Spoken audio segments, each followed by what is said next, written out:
Jesus acabou de lavar os pés dos discípulos. Ele senta à última mesa de jantar para uma refeição com eles e o seguinte acontece. Lemos em João capítulo 13, versos 13 a 21. Vós me chamais Mestre e Senhor, e dizeis bem, porque eu o sou.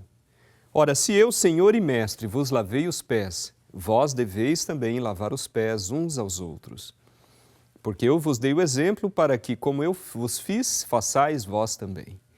Na verdade vos digo que não é o servo maior do que o seu senhor, nem o enviado maior do que aquele que o enviou. Se sabeis estas coisas, bem-aventurados sois se as fizerdes. Não falo de todos vós, eu bem sei os que tenho escolhido, mas para que se cumpra a Escritura, o que come o pão comigo levantou contra mim o seu calcanhar. Desde agora vou-lo digo, antes que aconteça, para que quando acontecer, acrediteis que eu sou. Na verdade vos digo que se alguém receber o que eu enviar, me recebe a mim, e quem me recebe a mim, recebe aquele que me enviou. Tendo Jesus dito isto, angustiou-se em espírito e afirmou dizendo, na verdade vos digo que um de vós me há de trair. Que expressão marcante! Angustiou-se Jesus em espírito. Por que ele não estaria? Em algumas horas, encararia o jardim do Getsêmani, o salão de julgamento, a cruz e o túmulo. Mas com o relato da história por João, todas essas coisas parecem irrelevantes diante de um detalhe, a traição de um amigo. Um de vós me trairá. No programa de hoje falaremos sobre os momentos finais da vida de Jesus e a traição que ele sofreu por um dos seus amigos. Acompanhe agora no programa Está Escrito.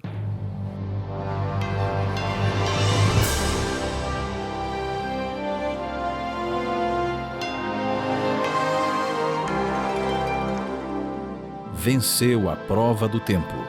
O livro de Deus, a Bíblia, ainda relevante neste mundo complexo. Está Escrito Canadá, partilhando mensagens de esperança ao redor do mundo.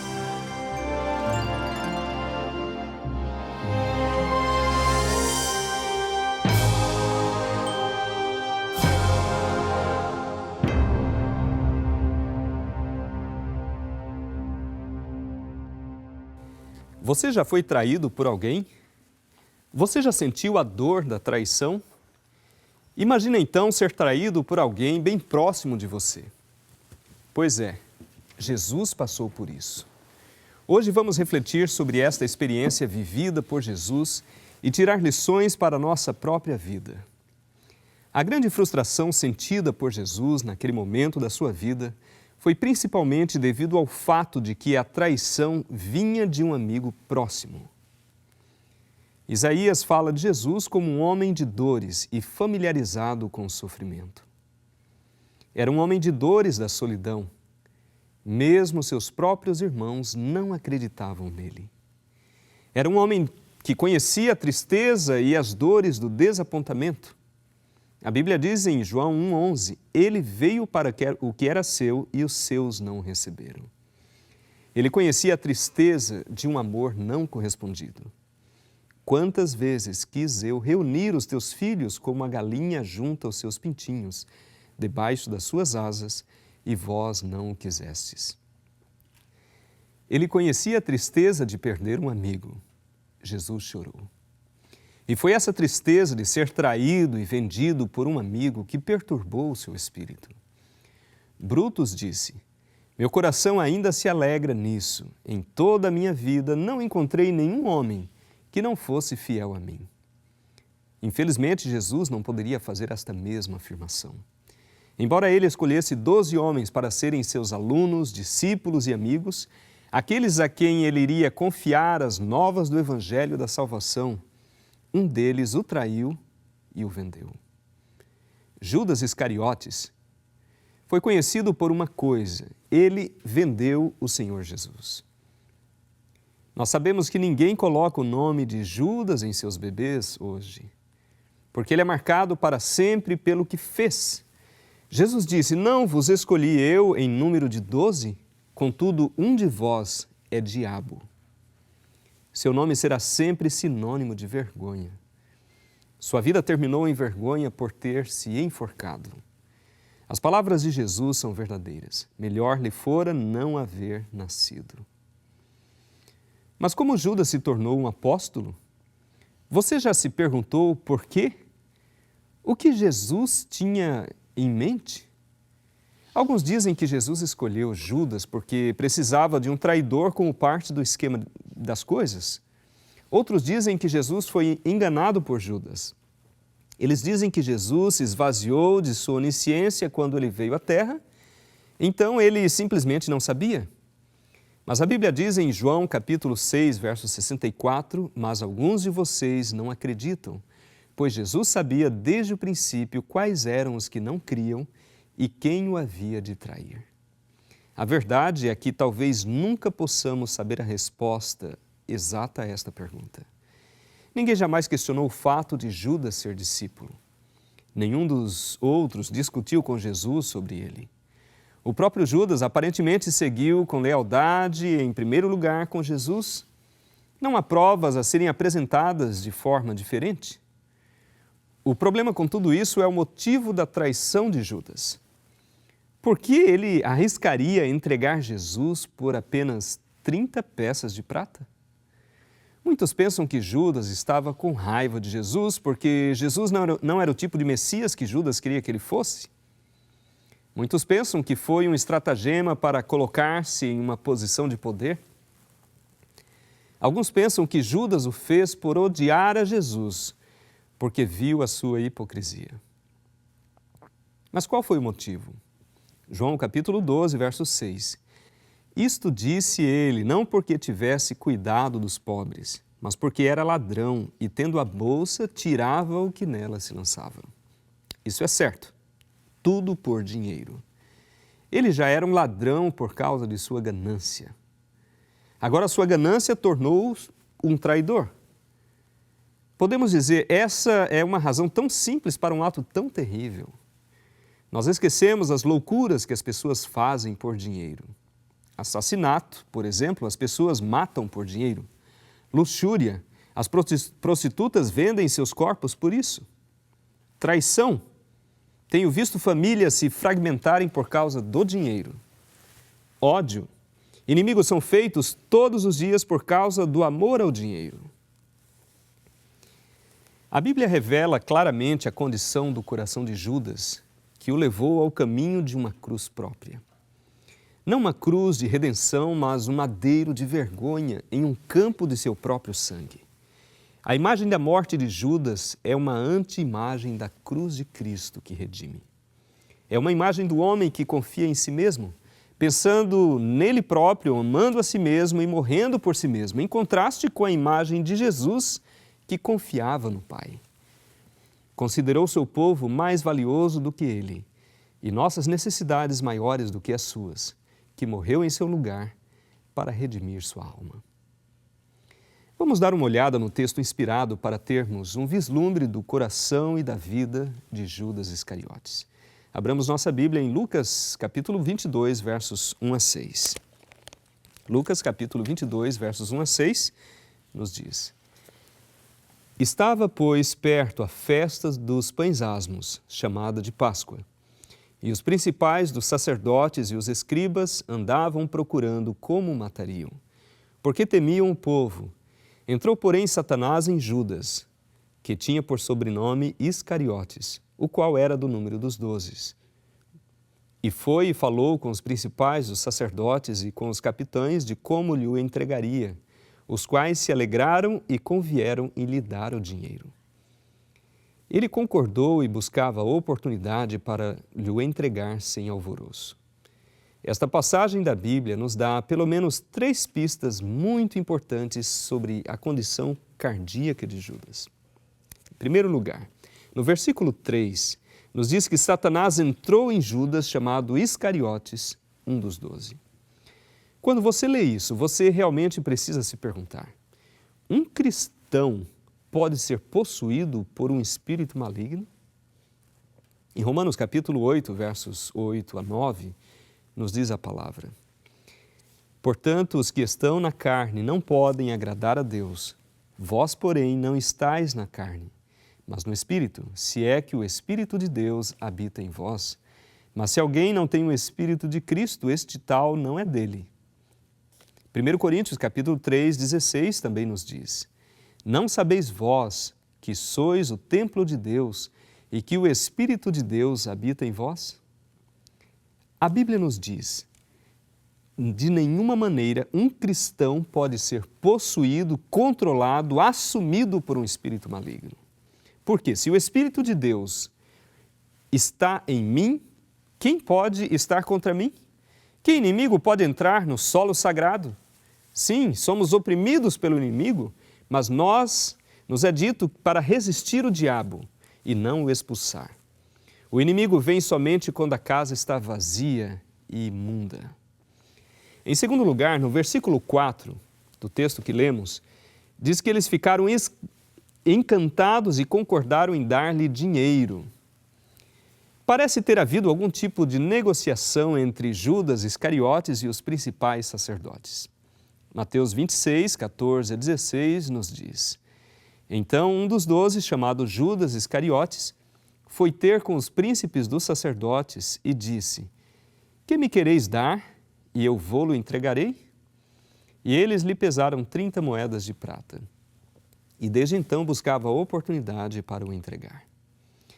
A Bíblia revela que Judas estava nele para o que ele poderia ganhar aqui no mundo presente. Em terceiro lugar, no versículo 5, diz que ele concordou e procurou uma oportunidade de entregar Jesus para eles. Alguns pensam que foi no jantar da Páscoa onde Judas ficou ofendido e tomou a decisão de trair Jesus. A Bíblia nos diz que ele premeditou isso. Foi uma emoção intensa e descontrolada dentro dele que o levou ao chefe dos sacerdotes para traçar uma maneira de matar Jesus. Mas qual o propósito que ele teria em tudo isso? Ele imaginou que poderia alcançar status e poder entre os líderes religiosos para se livrar de Jesus? Há um Judas Iscariotes em cada um de nós. Em cada igreja, estes são os backbeaters, os que mordem pelas costas, os caluniadores. Fazem qualquer coisa para alcançar os seus objetivos e são as primeiras pessoas a emboscar o pastor ou um colega cristão para se fazerem parecer melhor. Mas quais foram os motivos de Judas? João capítulo 12, versos 1 a 6, nos diz: foi, pois, Jesus 6 dias antes da Páscoa a Betânia, onde estava Lázaro, o que falecera, a quem ressuscitara dos mortos. Fizeram-lhe, pois, ali uma ceia, e Marta servia, e Lázaro era um dos que estavam à mesa com ele.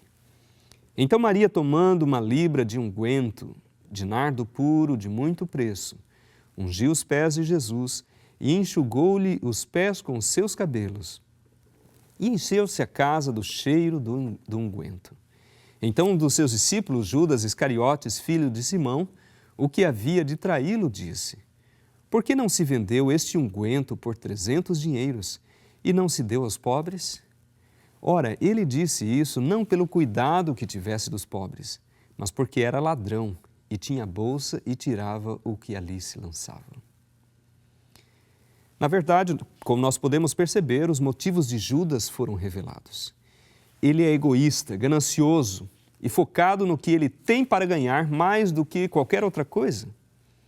Quão conveniente para ele era ser voluntário como tesoureiro, quando Mateus poderia ter feito isso tendo sido um cobrador de impostos antes. Mas como Judas poderia fazer tudo isso? Vamos compreender a mente de Judas.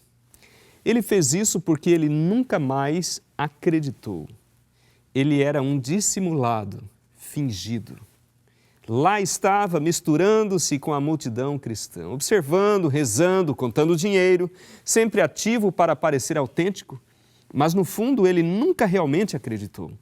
E a Bíblia diz que Jesus sabia disso desde o início. É fácil para nós sentirmos desprezo por Judas. Afinal, ele é Judas o traidor. É fácil para nós nos distanciarmos dele, nos perguntando como ele poderia fazer isso. Eu nunca faria isso. Mas eu acredito que qualquer um de nós, colocados diante do que é certo ou errado, ou das circunstâncias, enfrentando a quantidade certa de pressão, somos capazes de traição, mesmo traindo Jesus. A questão para nós não é se traímos Jesus em nossas vidas, mas quanto ou quando. O poder do pecado em nossas vidas é muito forte para nós resistirmos isto para sempre. O poder do pecado pode parecer uma frase antiquada, algo apenas dito em reuniões de reavivamento, ou talvez carregue muita bagagem negativa para você. Pode ser que seja ainda mais difícil para você entender o conceito de Satanás entrar em alguém, influenciar o seu comportamento fora de um filme de terror. Mas Judas nos lembra que as pessoas podem ser lideradas por forças além de eles mesmos e que os levam à destruição. Precisamos ter cuidado ao minimizar o papel do mal em nosso mundo. Como Deus, há um mistério sobre o mal que está além de toda a compreensão humana. Se Satanás se opôs a Jesus nesta história, Satanás se opõe a Jesus em nossa história. Como Judas, nunca faremos as escolhas certas, nem sempre faremos. Isso não é uma desculpa para nossos pecados, mas é uma realidade. O que devemos ter cuidado é como lidamos com esses momentos. Mateus nos diz isso depois de sua traição. Judas foi dominado por remorso. E esse é um bom ponto de partida, mas não é o mesmo que arrependimento. Uma coisa é sentir-se mal pelo que fizemos, uma outra coisa é procurar ativamente perdão e reconciliação. Remorso significa se sentir mal pelo que fizemos. O arrependimento é uma mudança de coração. O remorso diz em voz baixa: eu não deveria ter feito isso. O arrependimento olha nos olhos de quem você cometeu o erro e diz: eu não deveria ter feito isso. Judas nunca dá esse passo.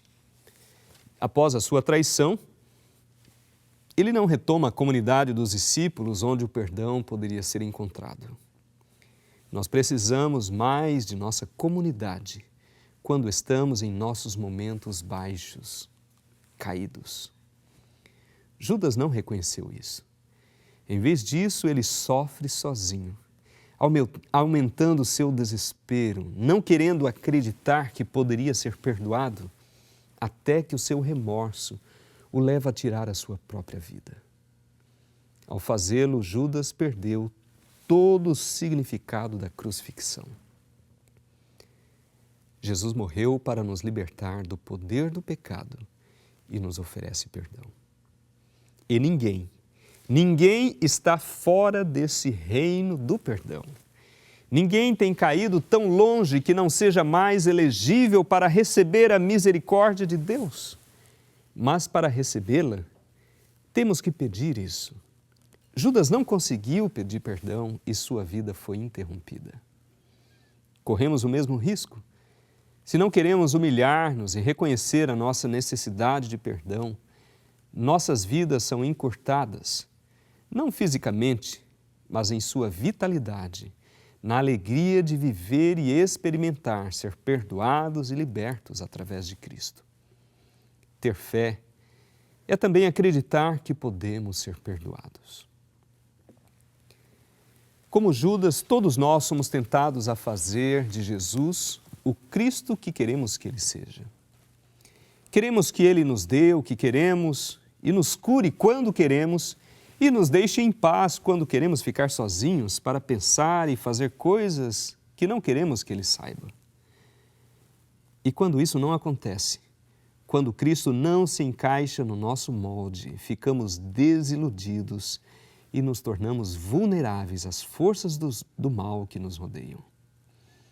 Professar fé em Cristo significa reconhecer que não é Jesus quem pode ser mudado por nós, mas nós é que devemos ser mudados por Ele. O triste é que o pecado de Judas é um pecado que se repete. Não por ele, mas por nós. Você está pensando, não eu, pastor, eu não faria isso. Olhamos o pecado de Judas e trememos ao pensar o que deve ter pairado em sua mente quando ele passou a corda em volta do seu pescoço. Mas nós crucificamos o Filho de Deus todos os dias quando pecamos contra Ele. Jesus disse, um de vocês vai me trair. Como você acha que Ele disse isso? Os discípulos começaram a perguntar, quem é, Senhor? Nós também precisamos fazer esta pergunta. Quem é, Senhor? Por acaso sou eu, Senhor? Talvez você esteja pensando em sua vida agora. Eu não posso acreditar que fiz isso ou aquilo. Eu pensei que nunca faria isso. O salmista diz, no Salmo 19, versos 12 a 14, eu leio na Bíblia, na linguagem de hoje, que diz o seguinte, quem pode ver os seus próprios erros? Purifica-me, Senhor, das faltas que cometo sem perceber. Livra-me também dos pecados que cometo por vontade própria. Não permitas que eles me dominem.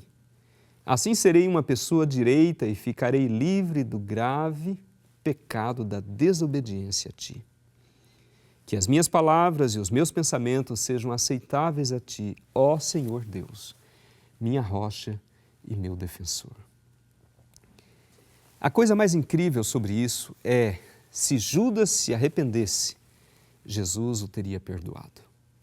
Tivesse Judas estado ao pé da cruz quando Jesus disse, perdoa-os, Pai, porque eles não sabem o que fazem.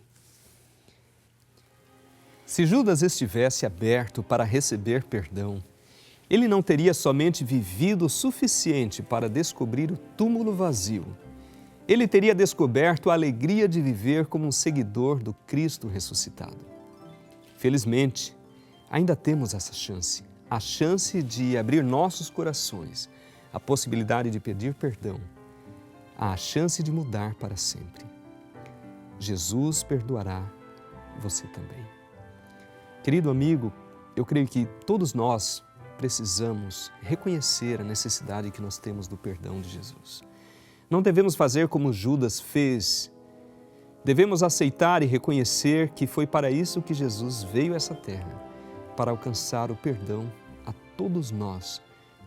Mesmo que nós tenhamos pecado, mesmo que nós tenhamos traído Jesus, como infelizmente o fazemos muitas vezes, mas que você possa se lembrar da mensagem de amor e do desejo de Jesus de salvar a todos aqueles que aceitarem o seu perdão. Que Deus possa te abençoar e que você possa aceitar com o coração aberto o perdão de Jesus e viver com esperança e com alegria. Que Deus te abençoe. Estimado amigo, convido você a orar comigo, agradecendo a Deus por esses momentos de reflexão. Que Deus possa tocar os nossos corações e possamos realmente assimilar esta mensagem e aquilo que Deus tensionou para cada um de nós. Oremos juntos. Querido Deus, amoroso Pai, louvado seja o Teu nome, Senhor, porque Jesus deu a Sua vida por nós. E apesar de sermos pecadores como Judas, nós temos a oportunidade de aceitar o Seu perdão. Queremos, Senhor, tomar uma escolha sábia enquanto temos vida e oportunidade.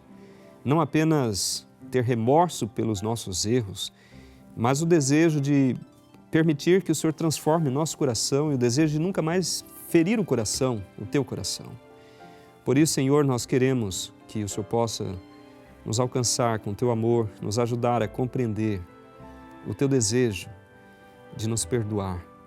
Que possamos sempre lembrar que o Filho do Homem veio a este mundo para buscar e salvar o perdido. E nós somos um deles, Senhor. Por isso, humildemente na Tua presença, nós pedimos que nos perdoe, que o sangue de Jesus possa nos alcançar e purificar-nos de todo o pecado. Alcance, Senhor, cada um dos nossos amigos que estão orando comigo nesta hora. Que o Teu Espírito, Senhor, também trabalhe no seu coração. Que todos eles possam receber a bênção do perdão, possam sentir o Teu amor e possam, Senhor, reconhecer que Tens um plano especial para a sua vida, e que, acima de tudo, ao aceitar Jesus, nós podemos ter a esperança da vida eterna. Obrigado, Pai, pelas lições que aprendemos. Não queremos ser um Judas moderno. Não queremos trair o coração de Jesus. Nós queremos, Senhor, amá-lo, reconhecer tudo o que Ele fez por nós. Portanto, Pai, nos ajude a caminhar contigo, a permanecer fiéis até o fim. Dá-nos esta graça. É o que nós pedimos, em nome de Jesus. Amém. Jesus Cristo nasceu de uma virgem, andou na água, curou os cegos, até trouxe pessoas para a vida de novo. Coisas tão importantes, mas nada é mais importante do que os últimos dias da vida de Jesus. O dia que Ele ia morrer na cruz. Nós vamos apresentar uma série muito importante para vocês. Os últimos dias de Jesus Cristo.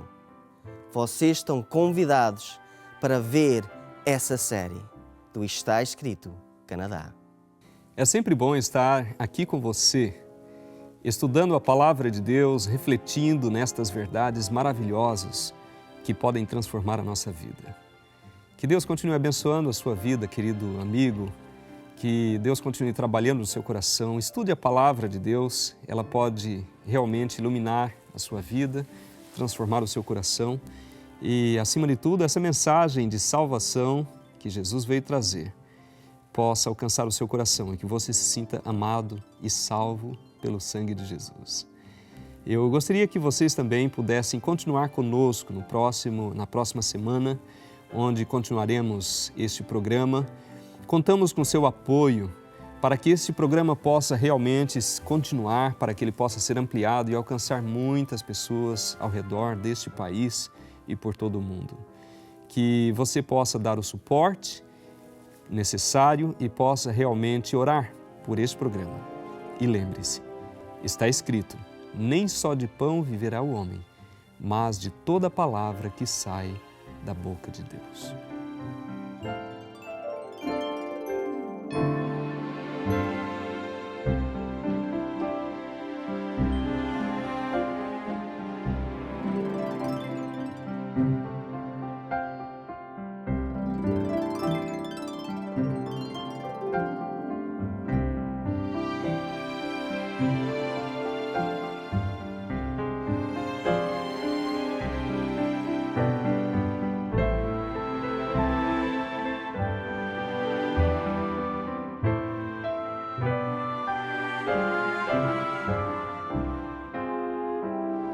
Venceu a prova do tempo.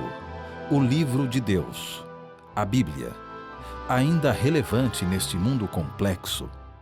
Está Escrito Canadá, partilhando mensagens de esperança ao redor do mundo.